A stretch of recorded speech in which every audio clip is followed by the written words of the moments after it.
Hello అండి, welcome back. ఈరోజు recipe వచ్చేసి టమాటో చట్నీ. రోజు చేసుకునే చట్నీలు బోర్ కొట్టేసినప్పుడు ఇలా కొత్తగా ట్రై చేయండి, చాలా బాగుంటుంది. నేను కూడా కొత్తగానే ట్రై చేశాను, ఎంత బాగా వచ్చిందో. ఇది ఇడ్లీలోకి కానీ పొంగల్లోకి కానీ చాలా బాగుంటుంది. ముందుగా ఒక మిక్సీ జార్ తీసుకొని అందులోకి టమాటోస్ కట్ చేసి పెట్టుకొని ప్యూరీ చేసి పక్కన పెట్టుకోండి.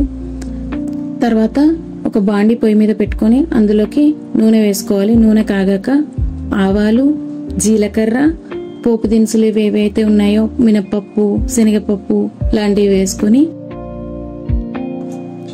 అవి కూడా వేగాక అందులోకి పచ్చిమిర్చి, కరివేపాకు వేసుకొని అవి కూడా బాగా వేయించుకోవాలి.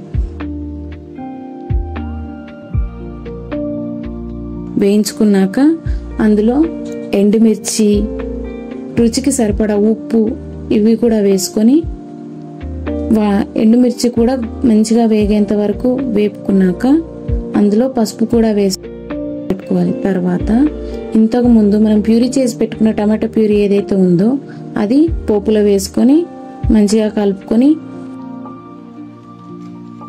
ఒక పొంగు వచ్చేంత వరకు ఉడికించుకోవాలి.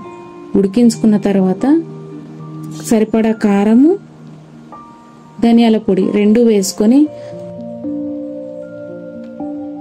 ఆయిల్ సపరేట్ అయ్యేంత వరకు ఉడికించుకోవాలి. అంతే, టమాటో చట్నీ రెడీ.